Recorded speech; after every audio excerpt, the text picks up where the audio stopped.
Welcome to the Caffeine Stream on Caffeine and Philosophy.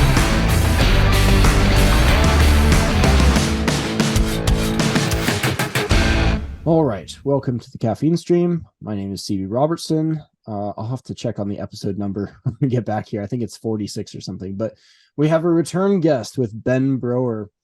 At his suggestion, because he had noticed something I'd written on Instagram about manual competence, and last time he was on, we were talking about anarcho-primitivism and the movement from the music world to philosophy, political philosophy from that. But Ben has been a blacksmith for quite some time and has been fixing things and building things since even before that. So how long have you been a blacksmith? It's 11 years professionally now, so right at 12 all told. And I was a welder before that, and then all the other kind of manual labor jobs prior to that. I was bicycle mechanic, heavy equipment operator, carpenter, roofer, Wow. hole digger, all those things. Yeah. So quite the resume. Yeah, the standard. I don't know what to do with myself. I'll just take whatever jobs are available. I went to trade school a couple of times. A bit late. I wish I'd done that earlier, but so it goes. But yeah, I've done making and fixing things forever, and a lot of running machinery too. So I used to build roads, which is hilarious coming from anarchism, where the question is who will build the roads. And I'm like, I've built roads. It actually fucking sucks. I don't. Right. None of the other anarchists I ever knew ever built a fucking road in their life. So yeah, always a point of contention. I can imagine as the classic libertarian, like face palm question. But this is a subject that's very near and dear to my heart because it was after reading some philosophical writing about manual competence that I got into the trades. And this didn't happen directly into electrician. I started in trim carpentry, did that for 6 months, then did some other stuff, truck driving, pest control, which is like not really manual competence exactly, but I've been an electrician for 4 years now. So I'm like finally beginning to say I know what I'm doing. And here I am talking to someone who's been in the trades for a better part of 15, 20 years. Yeah, and of in course, some capacity, yeah. And I'm a journeyman smith. I'm nowhere near a master smith, that's for sure. Yeah, well, the difference between a journeyman and a master is largely paperwork. I've worked with master electricians who had no idea what they were doing, and I've worked with, in fact, at my company I'm at right now, the second most talented electrician in the company is actually technically still an apprentice. He never bothered to get his journeyman card, but he's been doing it for 35 years. So he can do anything. It's a kind of a funny situation. Yeah, those guys are out there for sure. We all know people that quote like retired from the military as like an E3. Yeah, like because after 8 years, because they're just like, I'm not doing the advancement thing. Fuck it. Yeah, it kind of reminds me of the way the old I don't know if this is true or not, but the legend is that in Okinawa, the way in the martial arts belts worked is everyone had a white belt. And you never got different belts. You just washed your gi. You just didn't wash your belt. So as it got more dirt and sweat and blood and filth over years and years of training, it would transition from white to kind of a dingy yellow, and eventually to a kind of a brownish. And then if you had a guy who had a black belt, you knew he'd been doing it for 20 something years. Yeah, that's one of the stories for sure. But then it became codified, and it's really like the true hierarchy is not the same as the institutional hierarchy, and where that Venn diagram of overlap between official qualification and competency is like, it's an interesting thing that seems to pop up in every domain of expertise. Well, at least with combat sports, the ones that actually involve a lot of contact, you find out in competition. There's guys that are sandbagging, that are pretending to be blue belts when they're really like, higher purple belts or brown belts. And then there's the other guys who are at a bullshit dojo and they're Billy Badass on the mats at home, and then they come out to a comp and can't can't sub anybody. They find out their true value. Yeah. Yeah, it's the proof's in the pudding. That's what I'm saying. Well, and to bring it back to Matthew Crawford and manual competence, one of Matthew Crawford's complaints, and the book I'm referencing, I believe, is Shop Class of Soulcraft, which is his first book, although he touches on some of this stuff in his other works. I've done a whole podcast just on Matthew Crawford, but manual competence extends beyond that and what his thoughts are. But one of his points is we live in a world socially where so much of how you are valued is socially constructed. It is how well can you go through the facade of customer service niceness and saying the right thing, and how well can you navigate the social landscape.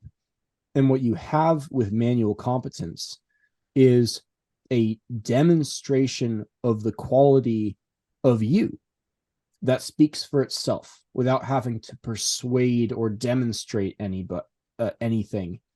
It simply is. Either the lights go on or they don't. Either your building stands or it does not. Its visual appearance speaks for itself.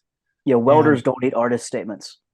Exactly. And there's something profoundly sanity inducing, at least in my experience, in that line of work, as opposed in a way that is very similar to just going out in nature, being free from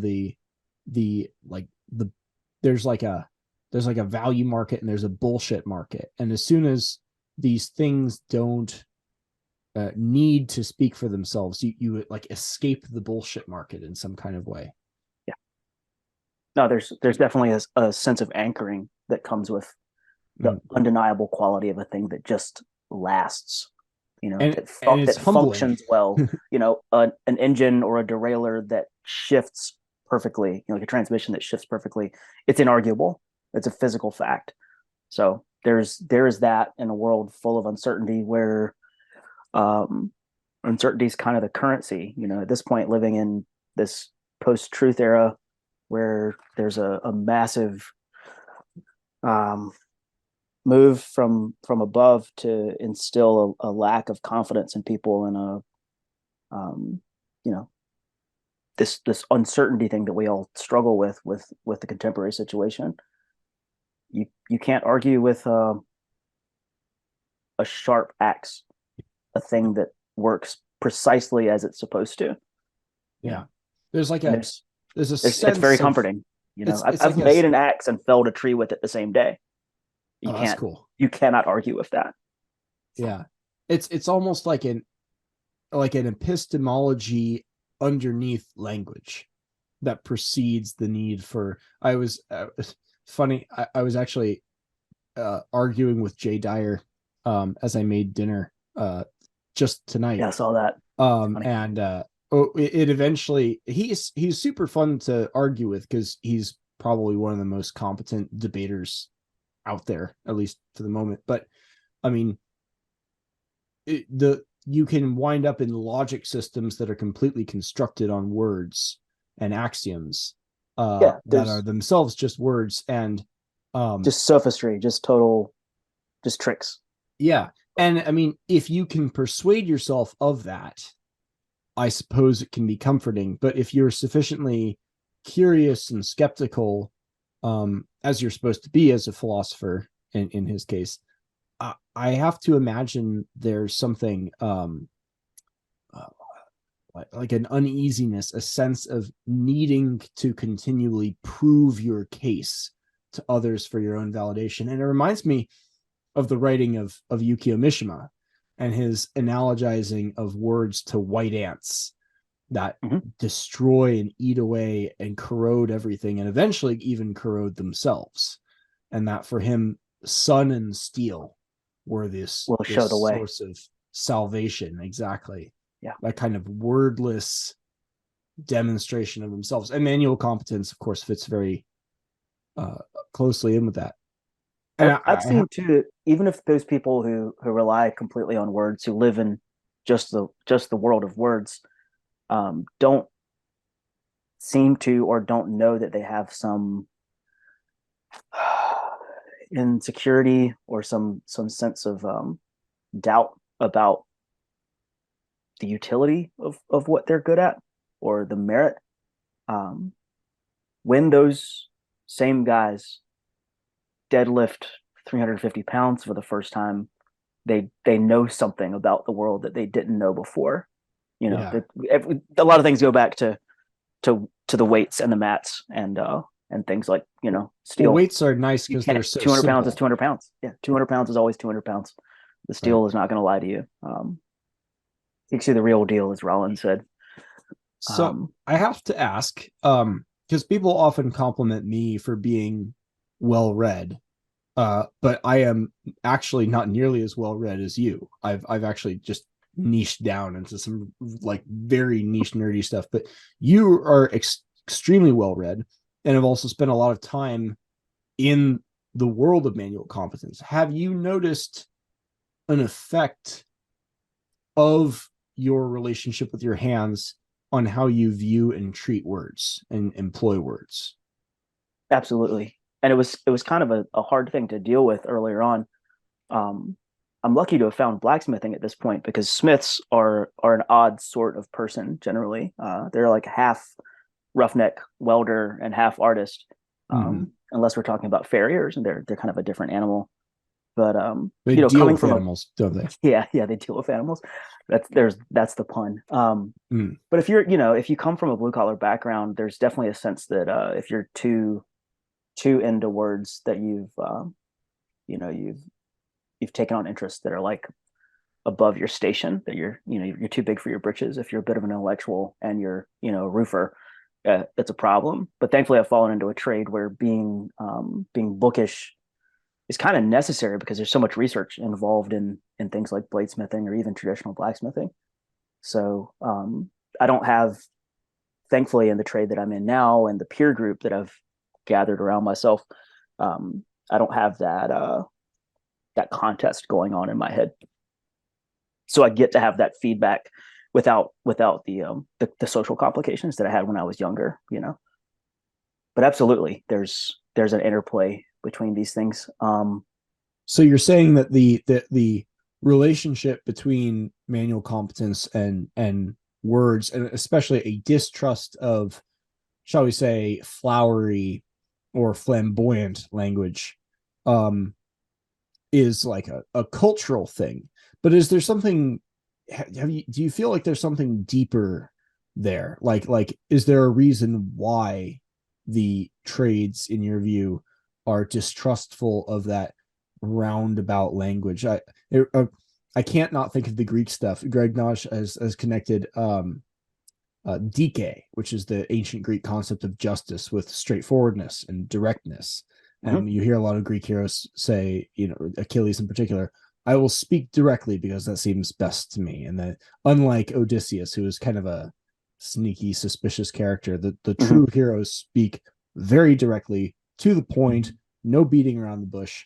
And that's a part of what makes them attractive. And you see this in the sort of the American Western ideal, which I think Robert Pirsig said was a midpoint between the Amerindian warrior and the European aristocrat. He's not wordy the way an European aristocrat is, but he's not wholly of nature in the way that an Amerindian warrior was. But he has that Amerindian silence, and you see with the Amerindian speeches, that same kind of very direct, clear rhetoric that is not this great like a Pericles funeral oration, flowery, ornate speech. It's much more direct, and it seems like there's some physical connection almost between working with the hands and direct speech as opposed to ornate speech. I think maybe, but there's a real tension there as well, because even those of us who value straightforward speech, if you look at, these men are still poets, and all of us, the standard American male who was raised on a diet of war movies and spaghetti westerns still gets teary-eyed when, you know, a speech from Henry V is quoted on a battlefield, a surrender in World War II. There's still this sense that there's value to flowery speech in the right context. Oh, sure. Yeah. And maybe more so from the mouths of particular people who are kind of aristocrats too, like, you know, of a certain rank. And even in the mundane trades, we have words. My favorite expression that I've spent more time thinking about than it probably merits, but it's so interesting to think about this phrase. Perhaps you've heard it. It is what it is. Yeah, it's a thought-ending cliche, but we say it all the time. It is what it fucking is. Yeah. Is there a more common phrase in the trade world? I can't see it from my house. That's another one. Yeah. Yeah, that's one I used to hear and say all the time. Or it's yeah, there's usually some correlation between how much you're getting paid, who you're doing it for, and how far it is from where your domicile is. So yeah, there's a certain blue collar poetry. It's real repetitive. Yeah, it's a lot of just it's repeating the same tropes over and over. Well, and like, there's the meaninglessness of the words themselves is almost a part of the poetry, and you get the sense that if you have to say too much, it might be a lady doth protest too much sort of situation where, like, why do you feel the need to say all of this if your work doesn't speak for itself? It's interesting to me too. This is off topic, but I was reading about the drabness of men's fashion after the Reign of Terror, after the French Revolution, and how men's fashion in France and then in the UK and here turned into this very like beyond austere, like uncomfortable, brown, heavily layered, ugly, stifling thing. And a lot of that was an attempt to not look like the aristocrats that had just been beheaded, because to be flamboyant in mannerism or in your dress was to associate yourself with the ruling class, and to you know, a lot of life is a game of whack-a-mole. You stick your head up too high and you get popped, you know. And I wonder how much of that trickled into contemporary notions of masculinity too, because the writing and the reading and the recitation of poetry is definitely in alignment with some older notions of masculinity. And I think some of that was stamped out of us for fear of being seen as being the enemy, you know. I mean, you definitely get that sense in America for what I imagine to be different reasons, because de Tocqueville was writing about this prior to the French Revolution, about how you know, it was common for leaders and town hall leaders and councilmen to hide their wealth and to dress down a little bit, whereas in Europe the custom was to dress up, but that was seen as undemocratic here in the United States. So what do you think, you're better than us, kind of? Well, there's been sumptuary laws all over the world at different times too, where it was you were legally not allowed to dress as the nobility just because you had the money to do so. There's yeah, I think this stuff goes back and forth. It's are you familiar with those weird laws, the sumptuary laws? No, I'm not. So there's, you know, there have been points in history where just small business owners, mercantile class merchants, got enough money that they could dress as well as the nobility who had inherited their station. So the nobility got upset about this and then passed laws where it was illegal for commoners, no matter how much money they had, to display their wealth ostentatiously. This was pretty common in Japan. Like, if you couldn't wear heavily brocaded cloth if you were just a merchant, it was straight up illegal. So they would show off their wealth in really strange ways by having I really like netsuke. There are these small toggles that would be on your coin purse. So they'd be like these insanely ornate carved ivory buttons and toggles to kind of show off in a way that you could get away with, but you couldn't put on airs. It was straight up illegal. You'd be Interesting. sanctioned. The way that the laws affected people's behavior was my favorite is still the German Übermesser.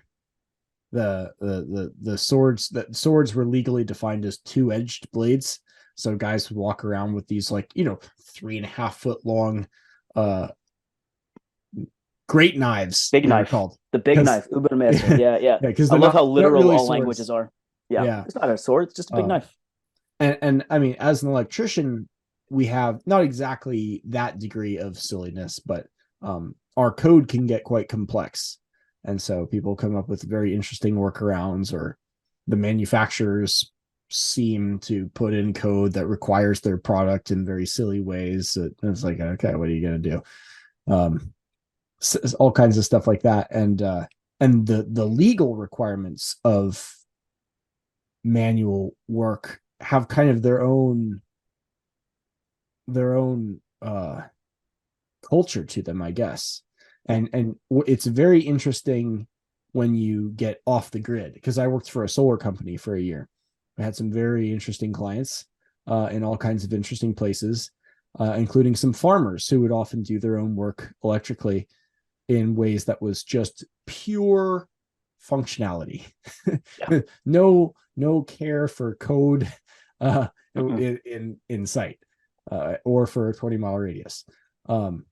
And it was very just the world of manual competence is a whole different experience and a different relationship with matter. With matter, yeah, that's the thing I was just going to say with material. Mm-hmm. What can I do with this? Yeah, and then for people like us, there's an esoteric dimension to this too. But yeah, definitely, what can I do with this? A lot of tinkering. Mm-hmm. No car guy is into stock cars, right. You got a tinker. There's no one cares about a guy that just has a stock car. There's no car club for those dudes. Yeah. My dad's in a car club. They just chop up old, he's got a 37 Chevy and he's done a bunch of crazy shit to it. There was one time I went to the street races in Renton when I was in high school. I was there with a girl and her boyfriend. It was hilarious. He was the first guy I've ever heard claim to have a 9mm 45 in his truck. I was like, oh, really? Interesting. So over under? I guess. I guess. Was this Joe Biden? Was this in his teenage years, perhaps? But the race itself was interesting. It was very surreal to be, driving in this car and see all these, these dozens and dozens and dozens of cars pulling out from side streets into this giant convoy.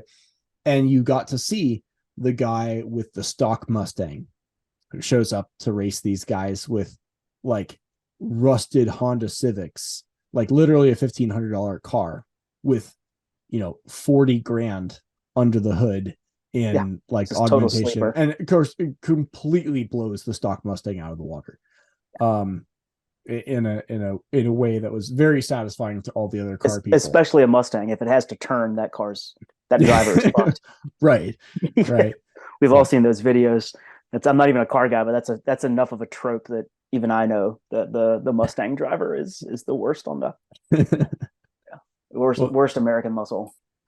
Yeah, not quite as bad as a white Jeep Wrangler, but up there. Yeah, different kind of driver, I suppose. Giving you the Jeep wave. Yeah.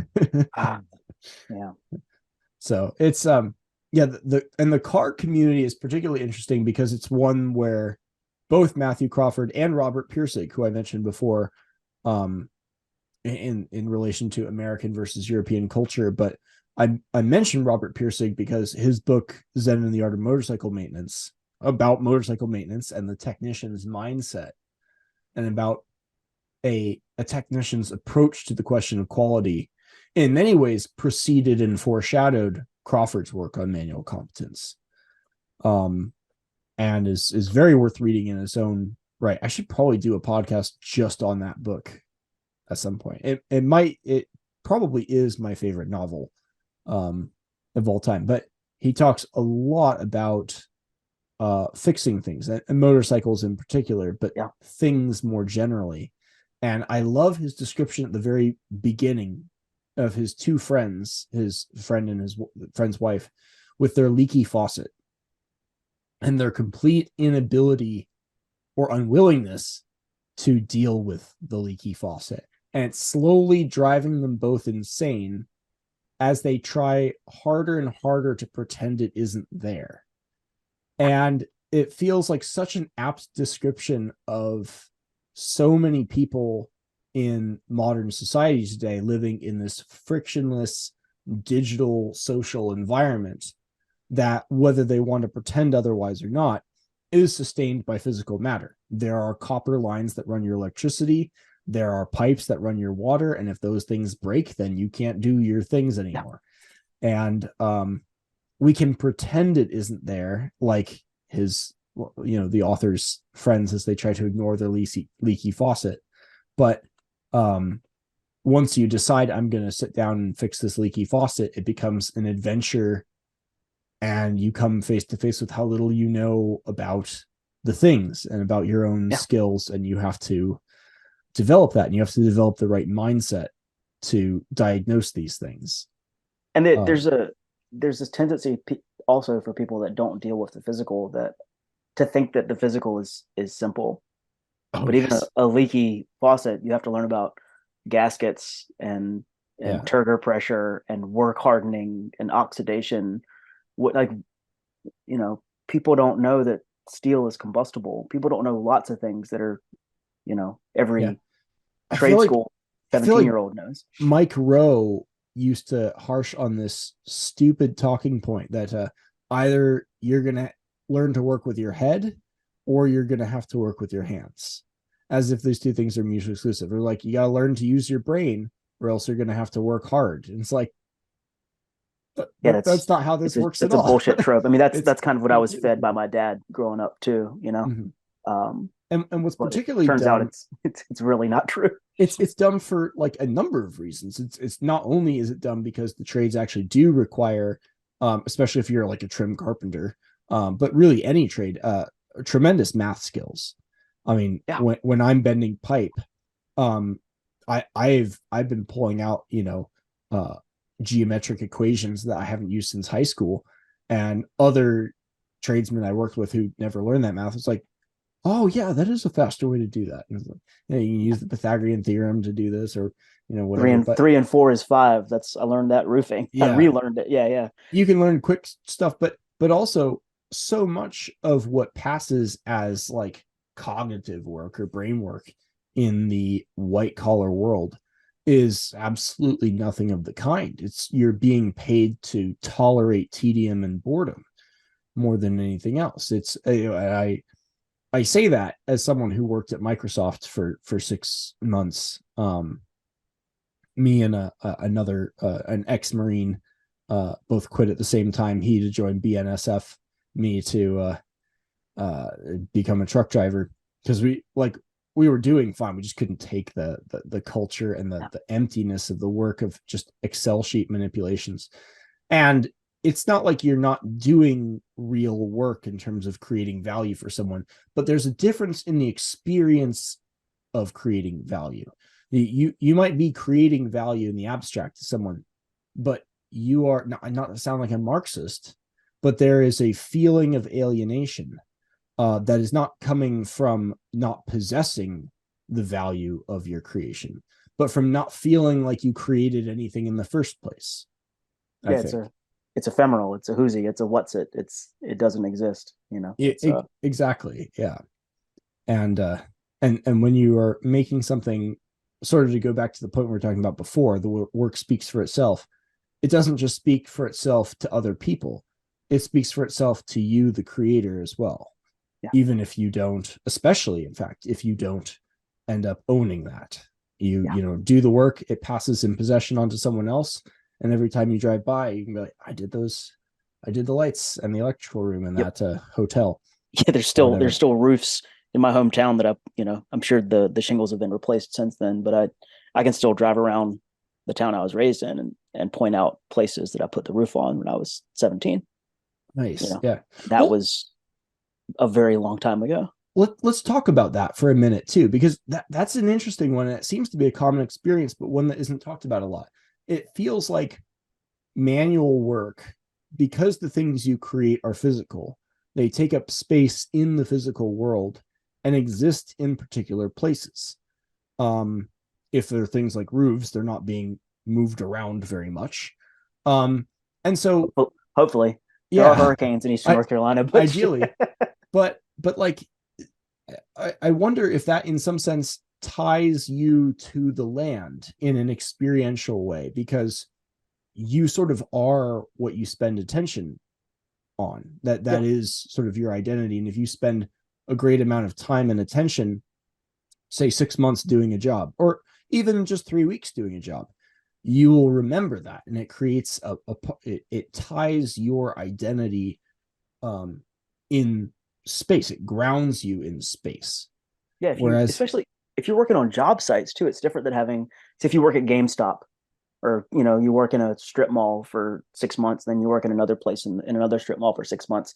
You've had 2 job locations in 1 year if you're at 6 months of each job. If you go work for 6 months for one construction outfit, and then you change construction outfit for another 6 months, you've worked on 40 job sites. Well, like I put the drain pipe underneath I don't know how many neighborhoods outside of Greenville, North Carolina in the late 90s, early 2000s, running heavy equipment. I don't know how many roofs I helped put on. And in the same time frame, I worked in a box factory, and I produced physical things, boxes, but shit if I know where those boxes are, I'd be like, I worked in that one factory for like a year and a half. Or I can drive around and be like, I did the grade work. I didn't run the motor grader, but I ran everything else on this subdivision. Yeah. Help put the storm drain in. So it puts you in this context with like, there's something about the construction outdoor work too, where you're tied to a bunch of places. Yeah. Well, and there are some job sites I've been on where I wasn't there for a year and a half, but some members of the crew were there for quite a long time. Like we'd be on a job site for 2 years, in cases. I just finished up some apartments. Actually, I'm going back to those apartments tomorrow to do some final switch change orders. That our company has been there for 2 years, and that's not uncommon. I worked for a blacksmithing shop in Austin, Texas a few years ago when I was living out of a van doing journeyman work. We were doing an install on this billionaire's house. They broke ground in 97. No one has moved in yet. No one will ever move in because the guy who owns the place is now too old to climb all the stairs in this crazy mansion that he's got built. One of the stonemasons that I talked to had apprenticed on that site and was still working there. He had only ever done stone work on this one property for 20 fucking years. Well, that's insane. Imagine, that's unheard of. But most of us in 20 years will work on I don't know how many sites. But is it unheard of though? You have to imagine. Think of all the cathedrals that were built in Europe. Contemporary, it's unheard of. But I mean, sure, there were generations of people working on. I mean, hell, what's Gaudi's cathedral that's still not finished? It's been under construction forever. I can't remember the name of it. Like the origin of the word Gaudi is this, the guy that designed this thing, and it's still being built to this day. Well, and going back to our automotive worker, I have to imagine, he does the muffler change on his car or the transmission swap or whatever, or even the body work. And then the car goes back out on the road and he doesn't know where it is, but there's a chance he might see it. And especially in a small town, he'll see that guy. If it's a noteworthy car. Yeah. Mm-hmm. And you have to imagine too, that like, if I've worked on 5 Subaru Outback engines, I'm just coming up with a sort of car that someone who doesn't work on their own engine might bring into a shop. That's one of them. And so you've worked on 5 of these. Suddenly you begin to have an understanding of the character of Subaru Outbacks or Honda Civics, as the case may be, if you're perhaps a hobbyist. And now all Subaru Outbacks or Honda Civics feel differently. I mean, I noticed this because I've done electrical work in a few restaurants, not a lot, just a few. And you get a sense of like, okay, this is how you run exposed pipe work. This is how you do this. This is how you do that. This is how you set up their industrial kitchen, which is always a grease fest of grossness. But now whenever I go to a restaurant, including restaurants I've never seen before, the electrical work stands out, and it changes your relationship with even new things that are like old things that you've done before. As a welder, I don't see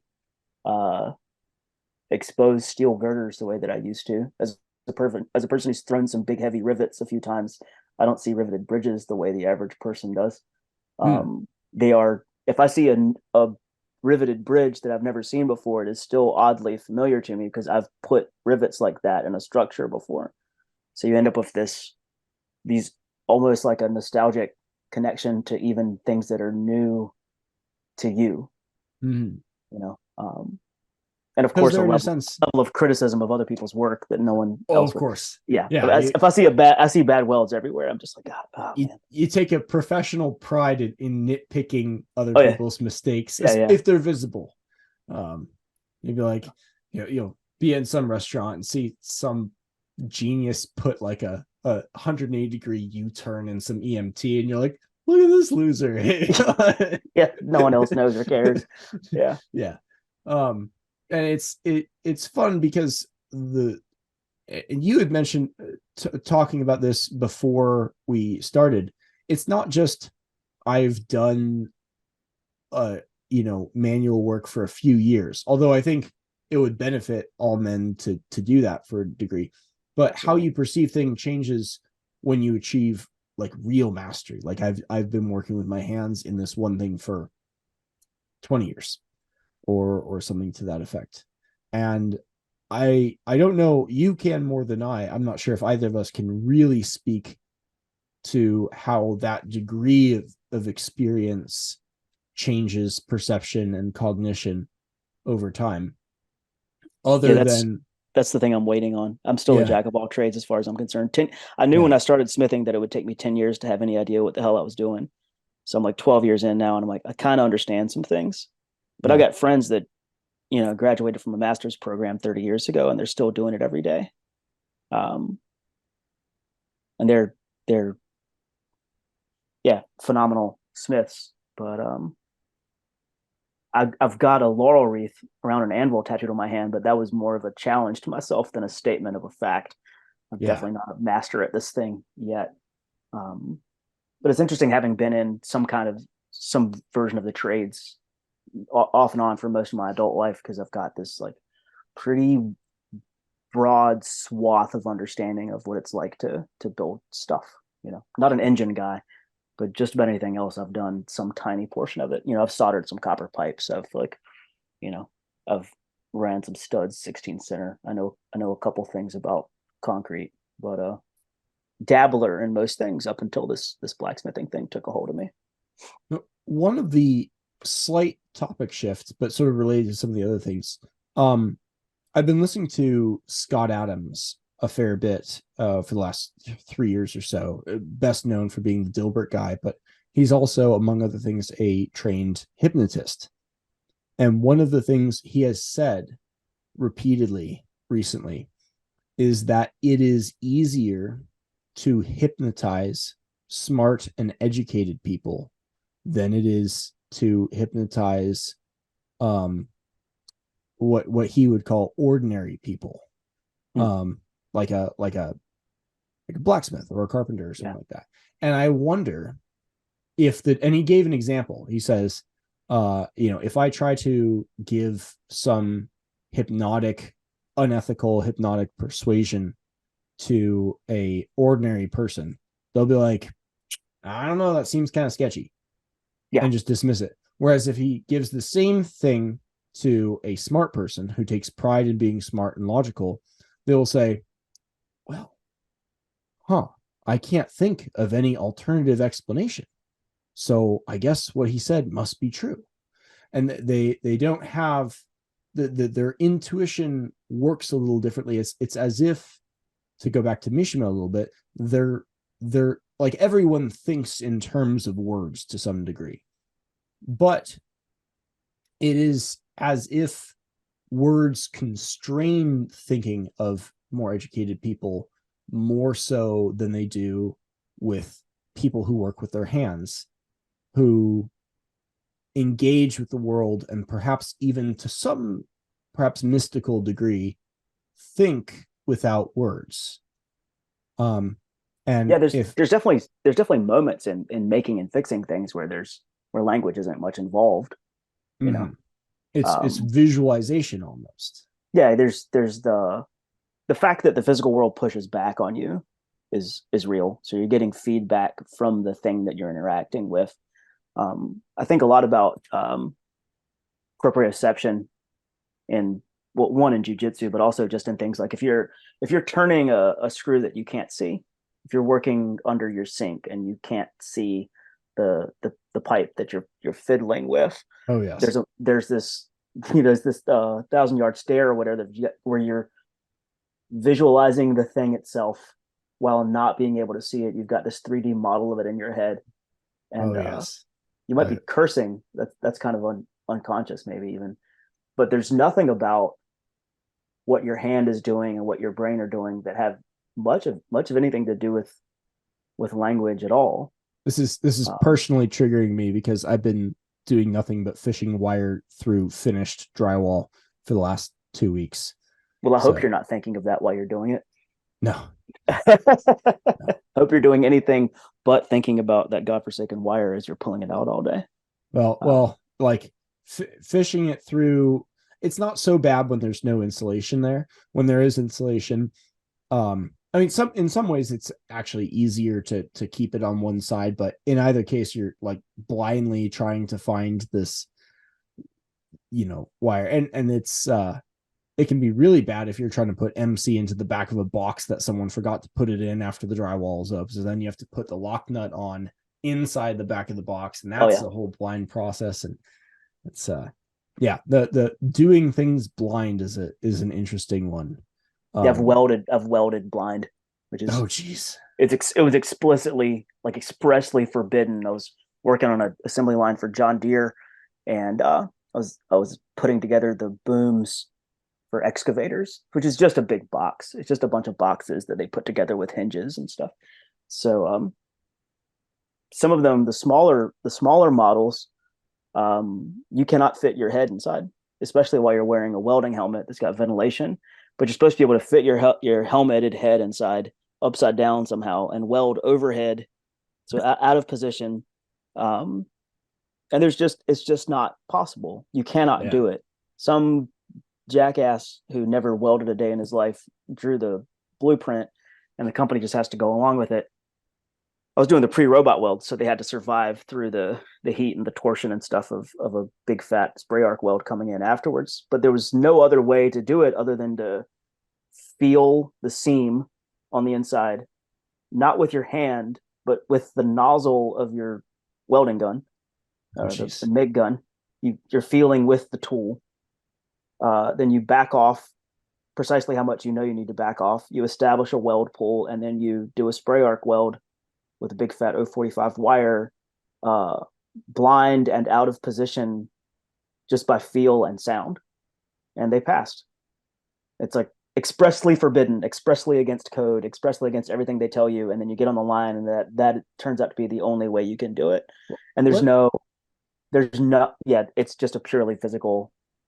Let's dwell on this though for a second, because you brought up something very interesting as you were talking about feeling the seam with the tip of the gun. Yeah, that is something I know a lot of carpenters have experienced with other tools, and I've experienced with my linemen, because if you deal with an old school electrician, some guy who's been doing it for 30, 35 years, oftentimes they don't use strippers. They only use their linemen or their dikes, and they literally strip the wire without nicking it. Because they can feel the difference between the copper exactly and the line. And the it feels to me as if much of manual competence actually comes down to a change in perception with tools in your hand, where you The tool becomes an actual extension of your body. Exactly. You feel things. You can feel things through a car. You can definitely feel things through a car. Especially if you drive a manual. I can feel. When I ran heavy equipment, I could feel things through an excavator or a dozer. But it's really common to feel things to the end of a hammer or a screwdriver or even a power hammer or a hydraulic press. Right. There's a touch, Yeah. And it can also change just your hands. As your hands become more of a tool, how you perceive with your hands changes. So your hands themselves change. And like the obvious example comes to my mind is a trim carpenter is coming in afterwards, and a normal person would have very little they wouldn't have the perception necessary to make the distinction, but the carpenter can say there's a stud, and find a stud by feel, essentially, in a way stud finder, exactly, in a way that an ordinary person could not. And that change in perception seems to come through experience, and much of manual competence could almost be defined definitionally as that change in perception over time. Do you think? I think so. It's a huge part, and it doesn't come automatically. You have to do certainly reps. Not. It takes quite a while, and it's hard to even explain to people who haven't experienced it. Like, it doesn't make any sense. You can feel. I'm thinking all these things tie back to like specific moments that we've had on the job. I remember smithing is a funny thing too, because coming from welding and fabricating, there's a very different mindset. Like, there's a mental shift that happens when you get out of fabricator mind and into blacksmithing mind, because fabricating is a lot like carpentry. It's addition and subtraction. You're chopping things off or you're welding them together. Blacksmithing is displacement, because if you get metal hot enough, it acts like clay, or like it's a plastic material. It moves around. So we were making jigs to. I was making a texturing jig to put bark texture on this handrail, and everyone I was working with was stuck in this. We got to measure everything. Let's get out the fucking dividers and the micrometers and make sure that everything is right on point. And I was like, look, all you got to do is feel when the press has engaged, and that's where you stop. You don't need a ruler. Like, I often don't use a ruler for things. I just use a piece of string, or a ball chain is a really good way of like measuring things, because you just squeeze it with your fingernails. And the guys I was working with had been in a shop for a while, and they're like, what the fuck are you talking about? I was like, just watch. So we needed to make a tool that would tell us when the press had engaged properly. Like, we needed these stop blocks. They're like, well, we're going to engage the tool, and then we're going to measure the gap, and then we're going to cut a piece exactly. I'm like, all those places, all the measurements that you're taking, all the cuts that you're going to make, those are places where you can create an error, that you get stacking tolerances. I was like, watch this shit. And I just put a fucking piece of 1-inch round bar that was too long into the forge, got it red fucking hot, put it in the press next to the thing I was about to squish. The red hot bar that I placed vertically squished down, and when I felt the press engage properly, like felt it through the machine, I just let off. Opened the machine up, like opened the press up, opened the dies, and then I pulled out the little plug, and I was like, this is our measuring tool now. I don't need to measure anything. I make the measurement by feel. And that kind of thinking, that that takes a while to develop, where it's like it's sneaking around the back door. You don't need, all you need is the fucking feel and the knowledge of the materials. Counterintuitively to most people, because I think along with the white collar world of frictionless social and digital spaces, everything needs to be systematized. And so things that are organic and based on sense and not on measurements are like almost incomprehensible. But what those people don't understand is that these methods of just sensing are often actually more accurate. Yeah. Now it takes time to develop. It takes tactile feeling. Yeah. But the argument I would offer on the other side is that like the best idiot proof systems in the world, where you have your tape measures and your measurement system and your fall protection and your floaty bubbles to prevent drowning and whatever other systematic safeguards you want to put in, all underestimate both the advanced complexity and genius of stupidity, and also the complexity of the environments themselves. You can't create a system that accounts for everything because the world is too complex. For there are more things in heaven and earth than your safety program, Horatio. And so the best safeguard for safety as well as quality in manufacturing is manual competence, and not a great system. Yeah. Well, the great system is the thing that, at best, it's the thing that's going to catch you when the manual competence fails. So yeah. Well, I'm not sure where to take this conversation. We've been going for about an hour. Yeah. No, I mean, I could talk about this forever. We're just kind of just talking shop, which I'm down for. Yeah. Well, my thought would be, this is particularly a thing with men too. I'm not sure. Among women, it's not such a big thing. For women, us having this competence, having the ability to fix shit around the house, to have some utility is of great importance. But also the fact that other men respect us doesn't go unnoticed either. No. I mean, this whole thing started with kind of the observation that competence, in terms of Jack Donovan's 4 tactical virtues: strength, courage, mastery, and honor. Mastery refers to manual competence first and foremost. It's not that rhetorical competence is not competence, but it's not the kind of competence that defines men as men particularly. That's not our job.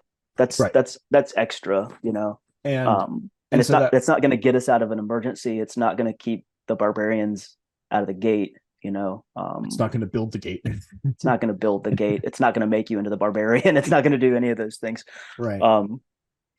So my thought in pursuit of this virtue of manual competence would be, for anyone who's hearing this, but maybe isn't in a position to quit their job and get into the trades the way that I did, or something like that. The things I've been thinking about a lot are like, what can be recommended to perhaps a white collar men, perhaps men who are lacking in manual competence, but want to gain the respect of other people and of themselves, who want to see their environment differently and with more confidence. Because I think that's one of the greatest advantages of manual competence, is that it applies in places you wouldn't expect. Like, I have not been a plumber ever, but spending years in the trades, you pick things up by osmosis. You see other people work, you move your own body differently, you think differently, and suddenly things that you had no experience doing, maybe with cars, maybe with plumbing, maybe with concrete, suddenly become, it's just a problem to solve. And your confidence to do other kinds of manually competent things, even that you weren't trained in, grows, which is kind of cool. Well, some of these things are just variations on a theme too. What it feels like to cross thread something. Yes. Oh God. Yes. Lots of people don't. So when you've cross threaded something in the back of the toilet, although you are not a plumber. Mm-hmm. Like, I'm not a plumber either, but I can gut a toilet and fix it. I don't want to, but I know when I've fucked up, when I've cross threaded something.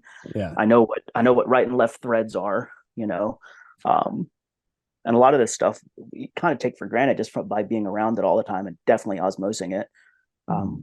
As far as getting a sufficient level of manual competence to respect yourself and to command respect from other men, the comment section when you made this original post, there was I think it was your wife had chimed in that there's not a lot of people that have what we would call mastery, that are passing on like their wealth of knowledge. And I would say there's not a lot of them that are doing it formally. But if you join a club, if you go to trade school, if you just join a car club or hang out with other men who are competent, you pay attention and you're respectful, and you're respectable in other capacities, then like people will start imparting things to you. Like I went to trade school, I went to welding school, I went for a year, I went to jewelry school for 2 years, but I learned just as much when I hang out with, when I was living in the Bay Area, I lived outside of Oakland. There was a forging night at a friend's shop every other Tuesday. So twice a month I would go to this guy's shop who's a world-class maker of axes, who got his master stamp in Germany. He's a fucking amazing smith. And I would just sit around and talk shop and watch guys work. It wasn't a class. It was a social hour that happened to involve work. It was no different than my dad getting together with a bunch of older boomers and fucking with old Chevys. Yeah. So if you just put yourself in the social circumstance, no different than when I go drill jujitsu, I learn as much from my training partner as I do from the black belt. Yeah. There was when I still lived on the west side of Washington and sort of the greater Seattle area, I had contemplated joining a motorcycle club there, not like a 1%er group, but it was a group called the Cretans. Yeah. And their whole thing was 70s and 80s Japanese bikes that they would turn into cafe racers. They'd trick them out. They'd do all kinds of stuff. And it was like old CB 650s. Exactly. Oh, style. Yeah. I had a CB 750 with the backbreaker handlebars that every cool cafe racer had at the time. Yeah. And it needed a new alternator. It needed a new wire harness, which I ended up doing. I had changed the oil bath alternator, which sucked. It was awful. Yep. I'm not a mechanic, but I've had shitty old Japanese motorcycles, so I know some of these problems. It wasn't one of the Nighthawks of the awful Tupperware, was it? No, this was a 78 CB 750. But just be exactly as you described, just being around those people, you'll probably learn more than being in than just building a shed on your own when you have no idea what you're doing. Probably joining Habitat for Humanity would probably be the best way to develop those skills. Yeah. And there's always classes to take, but I think a lot of things is just finding a social group that already has the interest that you want to pursue, making yourself useful in whatever capacity you can, and then seeing what you learn just from being around them. Yeah. A lot of education is informal. That's the way it is. I didn't go to school for literature, but I've probably read more than a lot of those people. None of this has to be formal, and I think the same thing goes for the trades. You don't have to spend your whole life busting your ass on site to like have some understanding of. I mean, shit, anybody can rent a Bobcat for the weekend. Knock some stuff over. I learned to run a Bobcat when I was 12, but like it's never too late. Yeah. And YouTube something of heavy equipment. Oh God, YouTube is so. I mean, the number of guys I've seen on job sites looking up YouTube stuff on how to do their job. Oh yeah, is half the stuff we read when we install it is just literally reading the directions and like, okay, it says to do this thing, and then we'll come up with some super deluxe modifications if we need it. But I had a friend who was a Green Beret, and he said his hobby was looking up how to do things on YouTube, but appending redneck to the end of every search. So it's like how to do X in the redneck way. And one of the things he was doing was like how to tan a hide redneck. And it showed some guy, he had the hide was out on a rack, all like stretched out and everything. And he pulls out a freaking angle grinder and it's removing the fat from the back of the hide with an angle grinder. And apparently it works. I've seen people scrape hides on a steel cable, like a support for an electric pole. Oh yeah. They use that for twisting and scraping over. But I've made lye with hardwood ash and gotten the fur off of a deer pelt before. It's a stinky process. Yeah. I had a bad experience trying that with an elk hide. It did not go well. Yeah, they'll rot. They'll get really. You don't want to forget it out in the yard. That's for sure. Yeah. The old lady will not be happy with you. Ask me how I know. Yeah, ask me how I know. But a lot of this is just, people start things as hobbies. We were talking before recording about Ron Swanson, in real life, Nick Offerman, and I don't know if you saw his. I think it was loosely a stand-up special. I think it was called American Ham, and he spoke towards the end of that in earnest about how people should have a hobby, and then he changed the wording. Of course, this was on purpose, to a discipline. That even he's, I don't know if he went to Juilliard or whatever, but he's a he's trained actor in Shakespearean drama. Like, he was a stage actor before he got into television, and all of his woodworking and stuff on the side was on his own.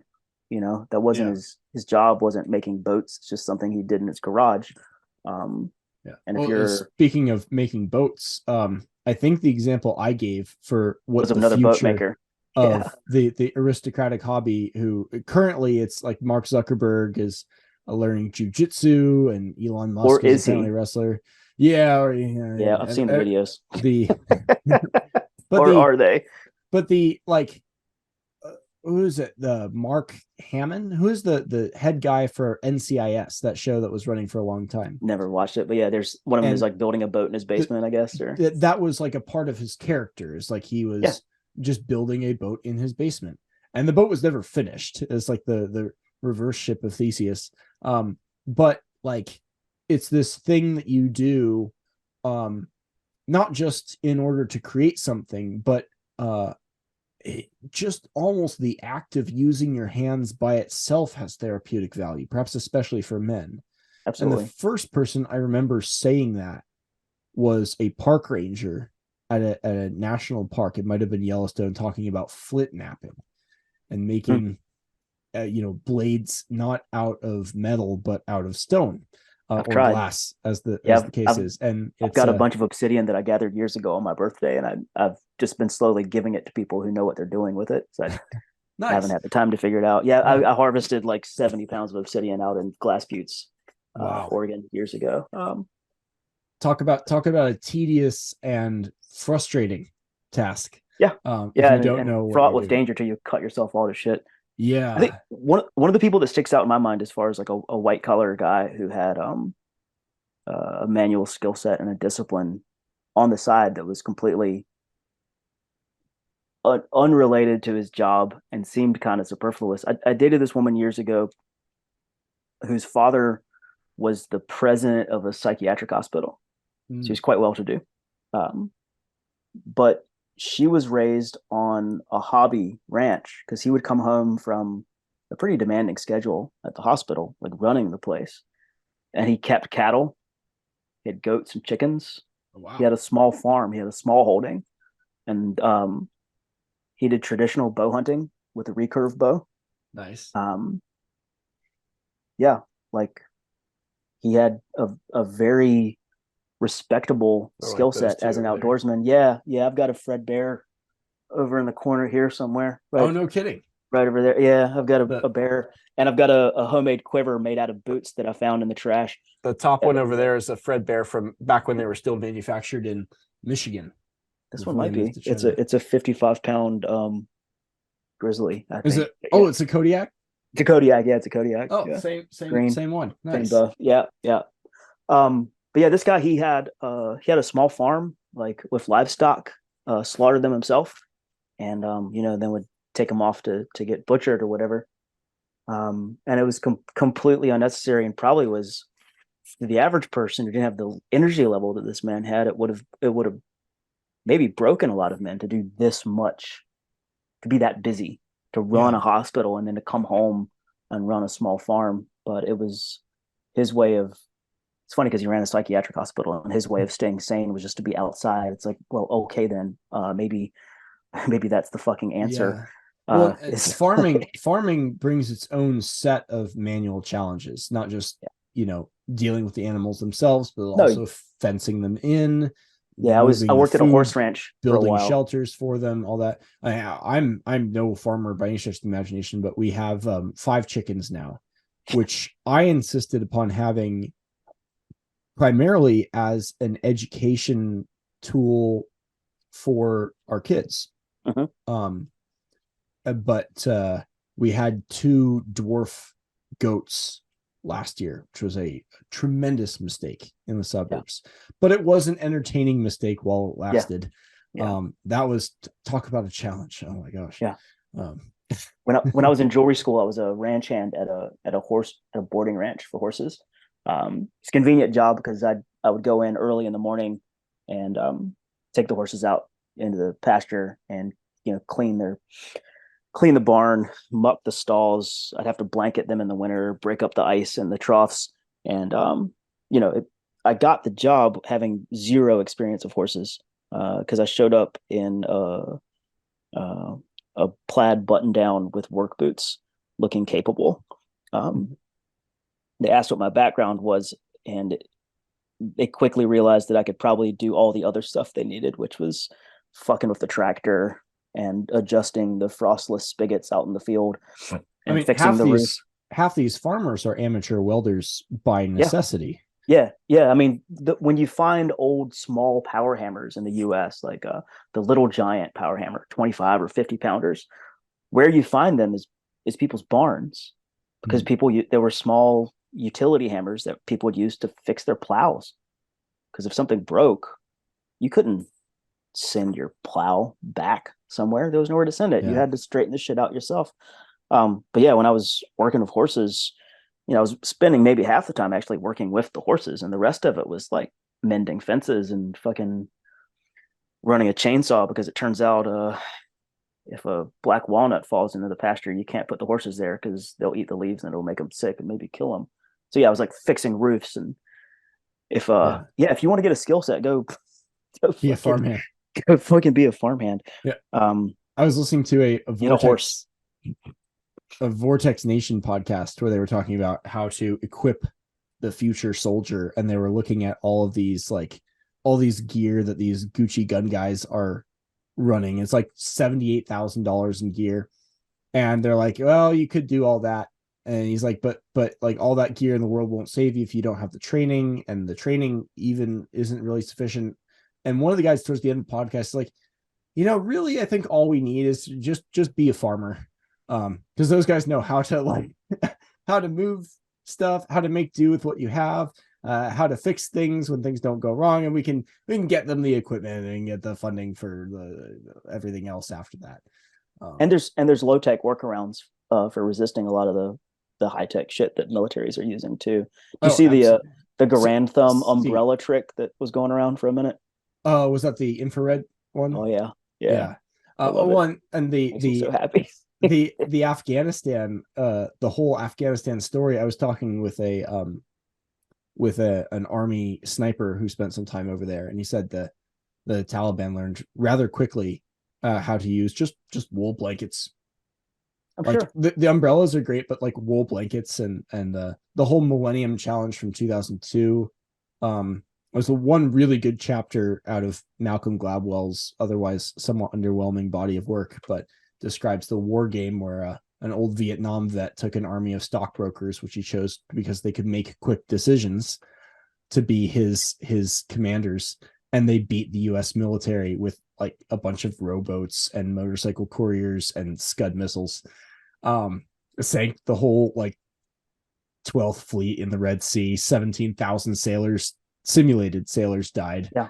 And they just unsunk it, changed the rules, went in and won after breaking the game and declared victory. And then next year we invaded Iraq. Thankfully, Saddam Hussein was not as skillful as our classically trained Paul Van Riper, but that relationship with the raw materials was what enabled him to be such a skillful soldier. And I think what enables men to be just virtuous, excellent men in general.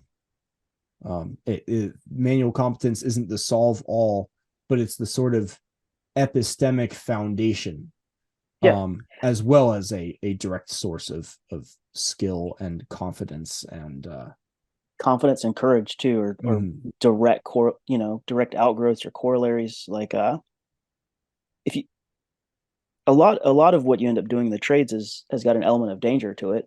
You walk up to a panel with a whole lot of is it amps or volts that is going to kill you. There's a Both. level of yeah. I don't know enough about electricity, but there's a level of like competence where you like, okay, I know this thing is really dangerous, but I have enough of a grasp on the principles at play here and enough trust in the work that I've done up to this point that I can plug this shit into the grid, and my asshole is only puckering so much, thinking that this thing's going to blow up on me. You run heavy equipment, you become familiar with the level of danger that's involved with that. You run power hammers or whatever, and I think that definitely translates to fights, everything, a fire, anything, like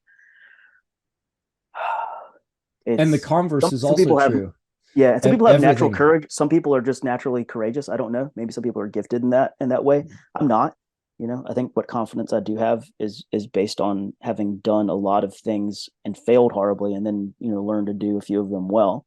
Yeah, but you're correct though, that I think a lot of that what other people perceive as courage is in fact just deep knowledge of the thing you're doing. There are funny stories you'll hear every now and then about electrician journeymen who've been in the trade for 35 years, freaking out apprentices because they'll be next to some like 600 amp live panel. Oh yeah. And they'll like touch the negative bus bar, the neutral bar with their bare finger, block of copper. Yeah. With their bare finger.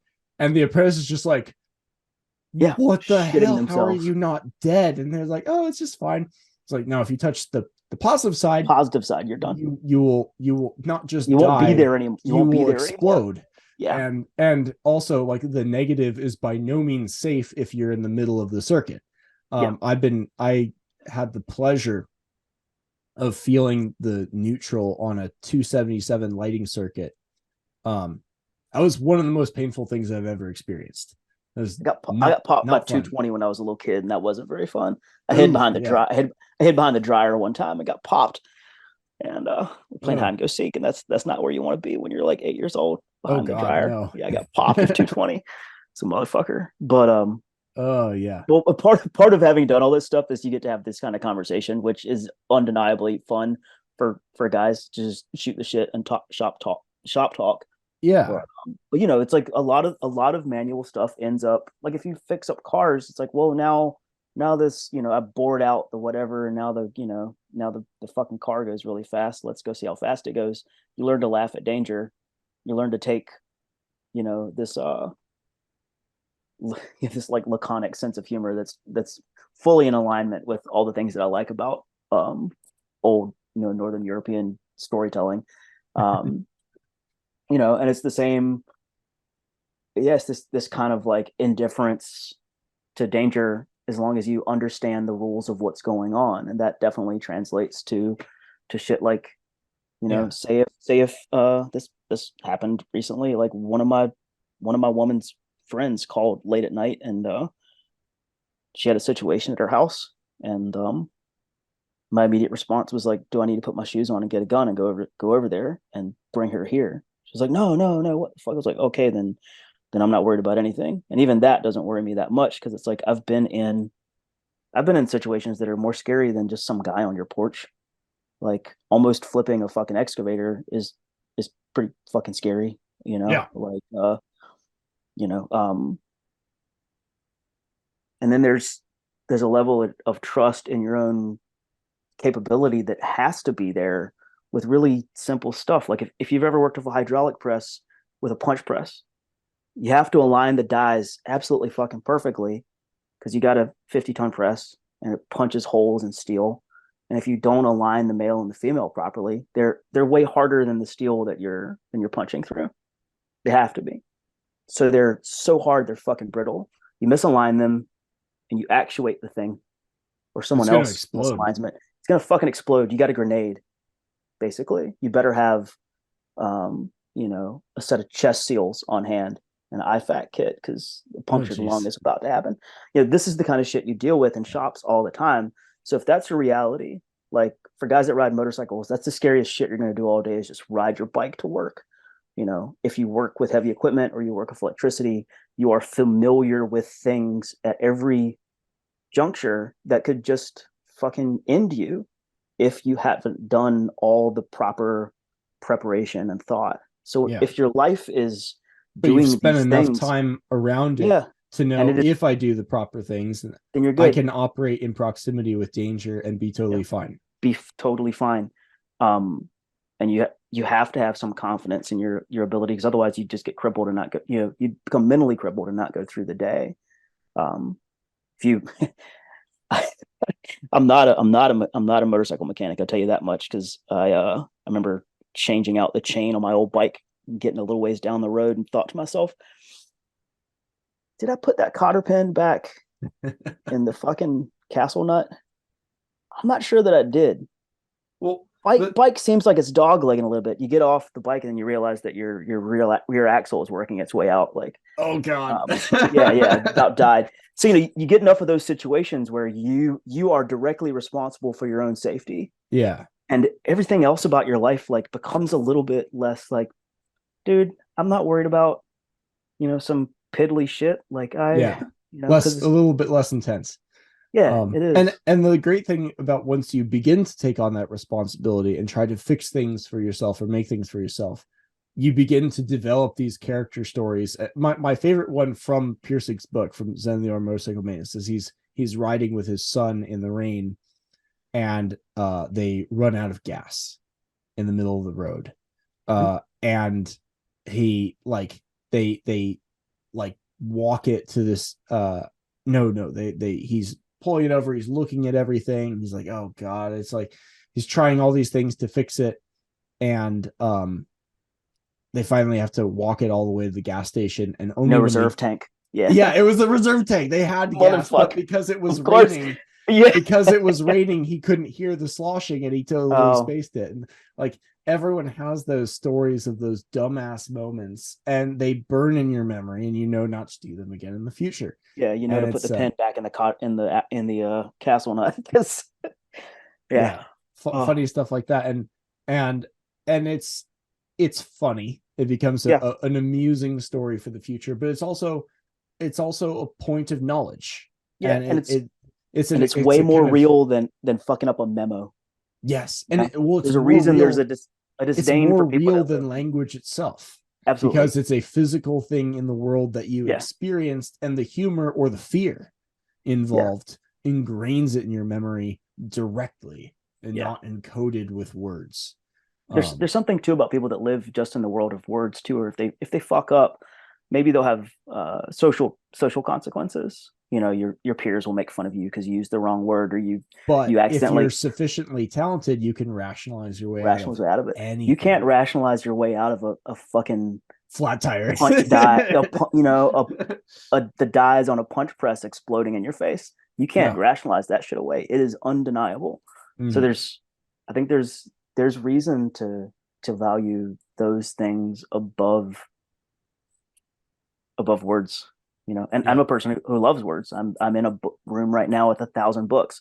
Same. Well, not 1,000, but there's, if I'm counting maybe the comics, a few hundred. 1,000. There's 850 books in here, plus trade paperbacks. But I love words, but it's there's more. Quote the Smiths. There's more to life than books. Yeah. Well, and there's no reason that someone can't be both. There's no reason that one of the other guys in my company, who's another apprentice who's been in it for 5 years, I got to talk with him about Dante, and he's a big fan of Don Quixote, which is cool. You don't read find that one, but I couldn't really get. I tried reading it when I was like way too young too. I didn't really work out. So many references to other contemporary books at the time that it's hard to figure out. But there's no reason that someone can't be both. That you can't be a white collar worker who also has a farm on the weekend, or who and there's no reason you can't be a welder who reads, or an electrician who reads Homer. Exactly. We get to be complicated, thankfully. Well, I think life becomes more interesting when you are a little bit complicated. You meet cooler people, and life itself becomes more interesting because Homer changes the way that I read all other books. And I would imagine the same thing is true for people who have a deep familiarity with the Bible. And I imagine you would read J.R.R. Tolkien's Lord of the Rings differently if you have a deep familiarity with the Icelandic sagas and with Beowulf. Yeah. And in the same way, your experience of the material world changes if you work with material, if you work on fixing and making things. And so just the more time you spend making the world, the more interesting place, I think, that the more interesting life you're going to have, and the more interesting people you will not only meet, but be able to appreciate. Because there are so many people who are material, who are absolute masters of a craft. And what a waste it would be to meet someone like that and to never know it, and to not be able to appreciate the excellence in the world. Not even to emulate it, just to appreciate it. But it takes a degree of skill to even perceive it sometimes. There's something to, I mean, I was speaking earlier before the recording about the difference between making and fixing things. I have a great respect for keeping things working, that, you know, instead of buying new stuff or creating new stuff. But as far as creation goes, participating in the act of creation, of making the world, a lot of ink has been laid on paper about the logos, speaking the world into existence. Yes. But there's something about like physically making the world where you're participating in this ongoing act of like manually manipulating the stuff that's I was talking about this with my girlfriend earlier. She's a professional artist. She's an oil painter and teaches. Most of her income and most of her time is teaching kids private art lessons. We're talking about the function of art and craft, and of making things, there's a way of doing it that is ritualized, and sometimes that happens even accidentally, where it ties into Mircea Eliade's work about the eternal return, where you end up recapitulating, reenacting the initial act of the creation of the world. You enter in illo tempore, another time, because if you're carving away with a manual chisel, or you're hammering, you're doing the exact same thing that thousands of other useful people before you did. So you're tied with them through this act all the way back to like the very beginnings. If you're a Christian, it's like Tubal Cain, the first artificer, you know, or Wayland Smith, or whoever's in your mythos. And there's great value in this relationship with the past by like being a part of a lineage. It develops connection through common experience, and also the story of that act becomes entrenched in reenactments of the act. It is in some sense the relationship between myth and ritual, where myth are the sacred stories, the stories we live by, as Greg Nodge defined it. Not stories we believe in, but stories we live by. And ritual are those acts that reenact myth. Yeah. And so if you have sacred stories about creation in the physical sense, then in certain cases, creating things, or perhaps fixing things, more likely creating things, but in either case, can take on an almost ritualistic connotation, can almost become an act of worship in a meaningful sense. Absolutely. I mean, there's that threshold between the mundane and the sacred can be crossed in the middle of these acts, you know, and you might even by accident create something really special. Yeah. And it's important. It's important to point out too that this is not just a matter of how you define things, because that would be the word. Oh no, this is not just wordplay. It's an experience you have in the presence of a created thing that is, something is different. Yeah.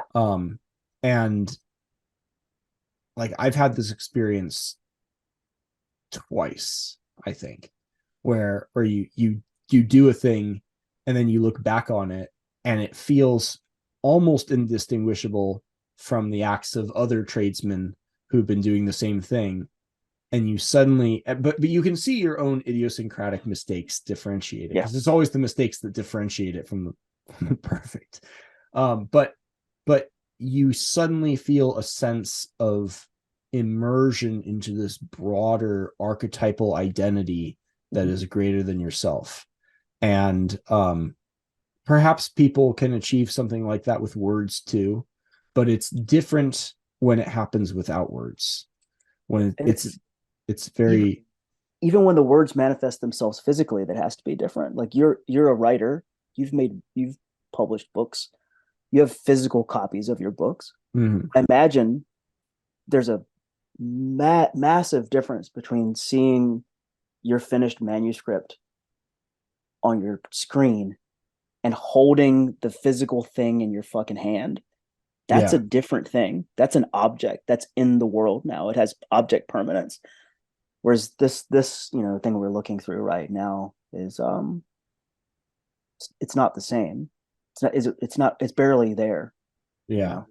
Well, I mean, maybe it would feel more like it was there if we had been digging the underground, running the 2-inch PVC pipes, running the freaking fiber optic cable to run the internet. Oh crap! Someone if I knew how a computer worked, in it. I don't even know how a computer. I have no idea. Haven't the slightest. If code made any sense to me, maybe it would feel more real. Yeah, but that's not how my brain works. But it is even with all that, the computer interactions are still through a screen. They're still mediated. And that was one of Pirsig's distinctions of the difference in experience between driving a car versus riding a motorcycle. Whereas in a car, you are surrounded by screens and you see the world passing by on the outside. Whereas in the motorcycle, you are in the environment.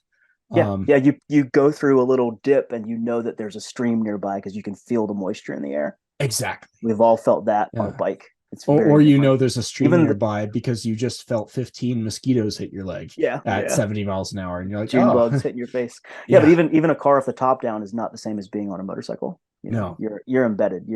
And there's the danger. Mm-hmm. You're at the mercy of everything else out there. Yes.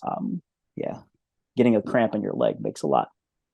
Which of course you are in danger in a car too, and this is one of Mike Rowe's big points about safety culture is like safety programs, and this is true with cars with seat belts and crash bags and crumple zones and all that, is that it is lessening the impact, but if you're going fast enough, you are still going to die. And if you act as if you are not in danger, the odds of activating those crumple zones and those seat belts are probably going to go up a fair bit. And so often all you get is the illusion of safety, and the promise of safety, of an externalized safety system, can actually cause people to be less reckless. Cause them to be reckless. And at the end of the day, it all comes down to manual competence, control of your body, and especially control of your hands. So I don't know if there's what the feedback's going to be on this. Yeah, I don't know if there's anything else to add. We kind of covered how it changes. I like meandering conversations. This has been a lot of things. How it changes how we think, how we perceive, what people can do, joining clubs. I think Habitat for Humanity is a cool one. These motorcycle clubs, these car clubs are super fun. Even if I was in a knife club when I first started taking blacksmithing classes out in the mountains of Western North Carolina. The American Bladesmith Society basically had a local chapter. So I think it was the first Tuesday of every month, a bunch of us would get together and we'd show off what we had made.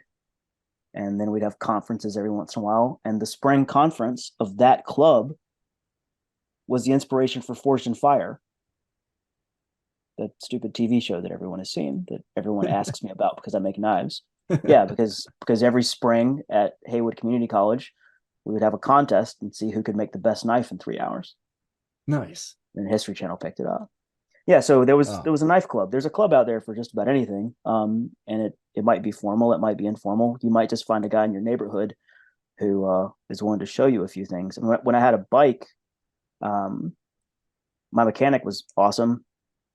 I was often broke, or had not quite enough money. So I'd come over to his shop and he would show me, 3 bikes that needed something fixed that I could do. Like, hey, take the carburetors off of these bikes and clean them and, put them back on. And I'll fix the more complicated shit that's wrong with your bike in trade.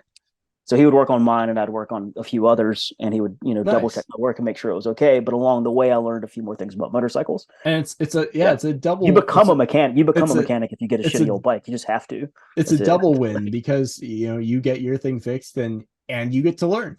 Yeah. I wasn't cool. upset about it at all. But there's inroads to getting these skill sets. Your wife had mentioned grit, I believe, in the comments on that, or someone had. That's a key thing. You got to be willing to post now. Yeah, you're gonna have to be willing to fail in front of other men. Yes. You have to be bad at shit for a long time. That's the way of things. If you don't have that, if you don't have gumption, then the hell with you anyway. You're never gonna get respect from other guys. That's a crucial ingredient. It's necessary but not sufficient. Exactly. Yeah, it teaches. It goes with the responsibility component. Or you can't rationalize away.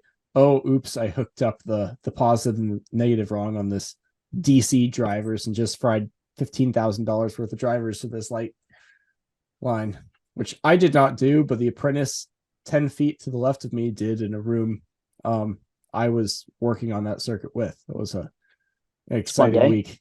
Yeah, exciting. This one worked for it. It was very much a there, but for the grace of God go I kind of moment, because the mistake he made was an extremely easy mistake to make, and it was one I could have made. Thankfully, did not. But I've had some almost lose your fingers. There, but for the grace of whatever. That's these every time one of these stories comes up, I'm like, I got 5 incidents in my head that I'm like, that could have been a really fucking bad day. And that is the bright side of the fun, not the most important thing, but about developing manual competence is you do develop a list of those near miss stories. That my first journeyman once put a spade bit through a wall into the back of his thumbnail. Good ways. So that wasn't fun. I cut my index finger with a bandsaw on my second week on the job as an electrician. Got 7 stitches, but no permanent damage, thankfully. And that's to date the worst injury I've gotten. Didn't even hurt. Could have been really bad. Like, it's one of those, like, I could have just slipped through and taken the whole finger off, but thankfully stopped before it hit any kind of bone or anything. And we're really selling it here. You too. Yeah. You too can have these awful traumatic bonding experiences with your friends and coworkers. But what was the Prussian word for the facial dueling scars? The Schmessa? I can't remember. You know the ones though. I know. We've all seen those photos. Yeah. Always on the left cheek. Yes. Because it was an honor mark. It was a point of pride and masculine honor to have been injured doing dangerous things. Now, war wounds are like chicks dig scars. Exactly. And not acne scars, right? It's got to be at least a sawzall, preferably a sword or a gunshot, but we'll take a power tool. I got damaged tattoos from an angle grinder and motorcycle wrecks and fun stuff. Yep. Well, on that happy and really persuasive marketing note, I can't think of anything else to add before we close out. Ben, any final notes? Come be one of us. Almost get injured horribly. Come be one of us. Join the man club. Join us. Yeah. Awesome. All right. Thanks so much for listening, guys. Take care, bud.